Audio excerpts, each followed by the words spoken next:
it would be nice to look back on, you know, if I have this whole collection of something that I worked on, and I can look at it and watch it and share it with my loved ones, um, or whoever's interested, you know. All right, so I'm gonna try and sync the audio up with the video. I'm not an influencer, so I don't know how a lot of this stuff goes, but I do know how to work iMovie, so we're gonna try and figure it out. Um, yeah, I'm gonna keep this short and simple too. This is kind of just like an update of sorts because a lot has been going on. So the last time I filmed a video like this was 3 years ago, around July I think or something like that. So it's been 3 years since then. I'm actually going to own this car for 3 years, November 7th, which is, I think, next week, Friday or something like that. Um, but yeah, I just wanted to give a little update. So basically, I shipped the car back home because my registration expired in 2022. And I've been riding dirty. So I shipped it back, got it re-registered. And I just wanted to, drive around to places that I didn't get to drive before I left. Because I kind of just fixed the car up, and by the time I fixed the car up, I just left. I wanted to go drive upstate to go see some stuff or visit friends, but I didn't really go as far as I wanted to. So we're back now. The car is completely different than what it was compared to the video 3 years ago. As you can see, I have a front bumper now. The phone that I'm recording this audio on was the phone that recorded that video, so it's like we're being sustainable still. Yeah, what else? What else can I say? It's no longer a 318. It's technically a 335 now. And that basically means I took the M10 that was in there. When I got to Cali, I found me a junkyard motor, M30, and swapped it in there. I mainly did that swap because I didn't have any money. Not didn't have any money, but like I didn't have like lots of money to do like a crazy swap, or do an LS swap or something like that. So because it's an 84, transmission back bolts up to the M30, so that's why I did it. So I spent about $350 on the motor, resealed it, dropped it in, used all the M10 stuff.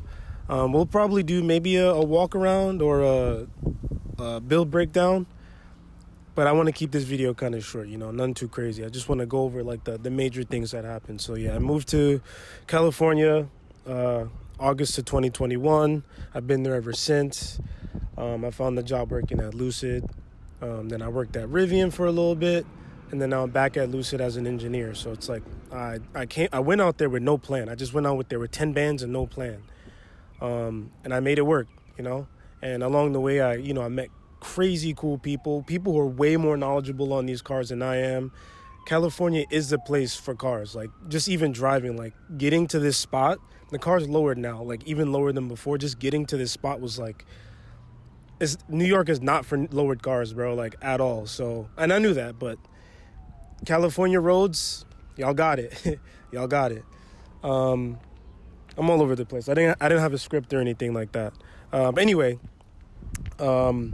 we converted to ellipsoid headlights. I just lost a lens on the way here, so I'm gonna like backtrack and see if I can try and find it.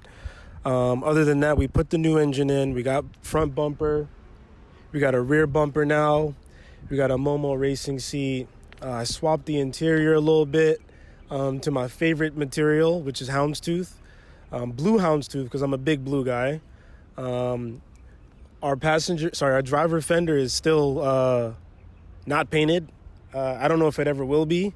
I do have a friend who paints, but he's informed me that he's only going to do full restoration. So if I bring my car to him, it has to be full restoration. And quite frankly, I like the rat rod feel of this car. It's a little dirty. Obviously, some things I want to clean up, but like the essence of this car is just not to be like a show car. It's just raw. The car is raw.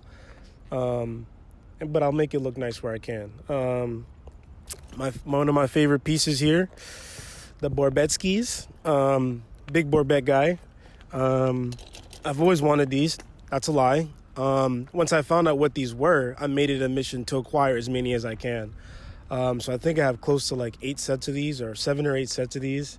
And I'm running a staggered setup, so I have 15s in the front, 16s in the rear. I'm currently on Nitto NT05s, 205/50, 15s in the front, and then Toyo Proxy R888s, 225/50, 16 in the rear.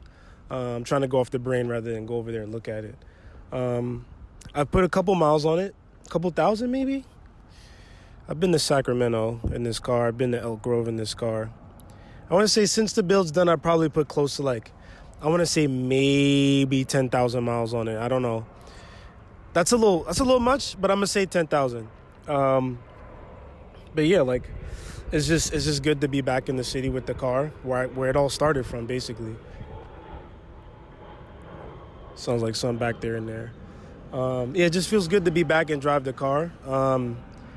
It's not complete, obviously. A build is never finished, but I'm content where it is right now for the most part. Anything I'm doing after this is just to be a little, upgrade to, maybe make it a little more reliable, more than aesthetically pleasing, because I don't really care about aesthetics that much other than, what my rims look like.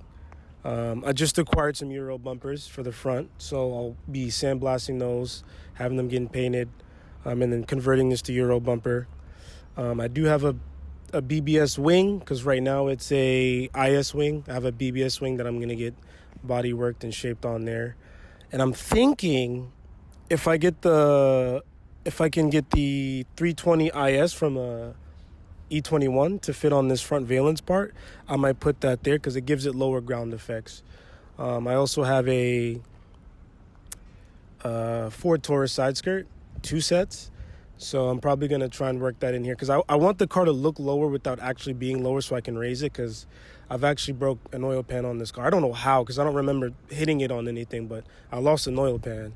And even driving last night in the city, I thought I lost another oil pan the way that I hit the bumps. And we're on coilovers now. We're on Fortunato 510s.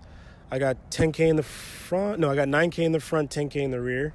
I'm actually going to switch to a smaller spring, so it's 5-inch in the front.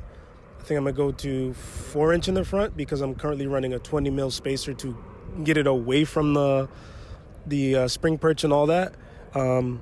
But the 20 mil spacer is actually causing clearance issues with my fenders when I go full lock. I also have offset lollipops, so it pushes the caster a little forward. So it's a little bit of geometry is a little bit messed up.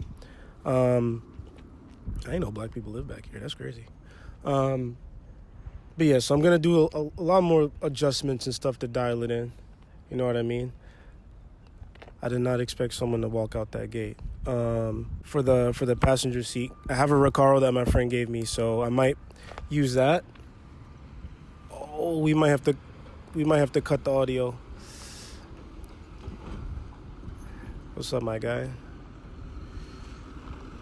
What are we doing, bro? You turning left or you turning right? Make your mind up. He don't know what he doing.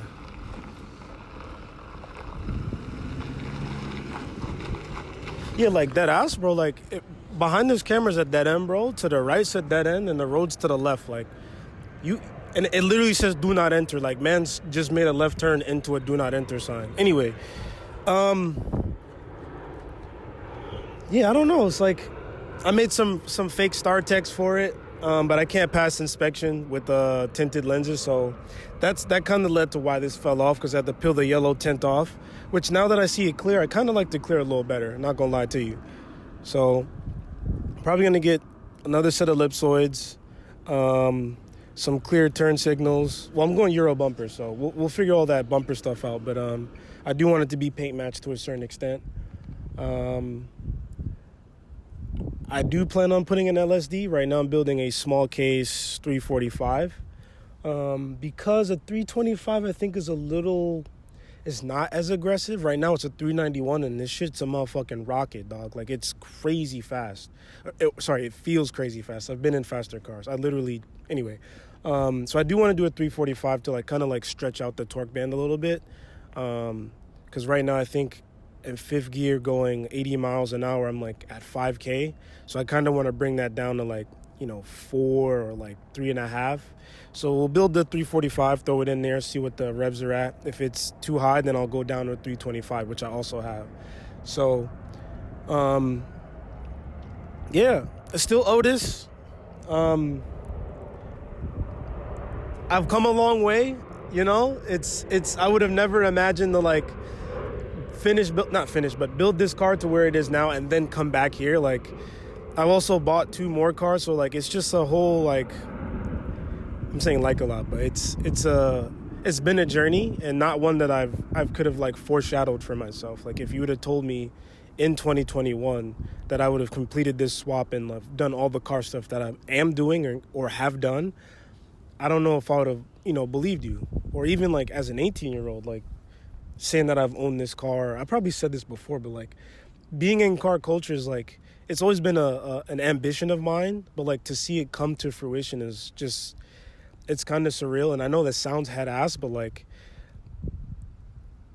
I don't know how to describe it, but like some things that I do and that happen for me, it's like, it just doesn't make sense in my brain. So, yeah, I don't want to keep it too long. This is kind of just like a little mini update. I'm back in the city for a little bit. The car's here. It's good. It's working. I would show you the engine, but I did not wash the engine bay. The engine bay is extremely dirty. So I'll probably do another video doing a further build breakdown, but this is kind of like I've been off YouTube for a minute. Now I'm back on YouTube for a little bit.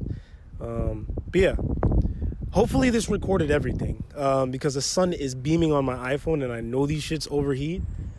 But we're going to try and sync up the audio. Yeah, I don't know what else to say, really. We here.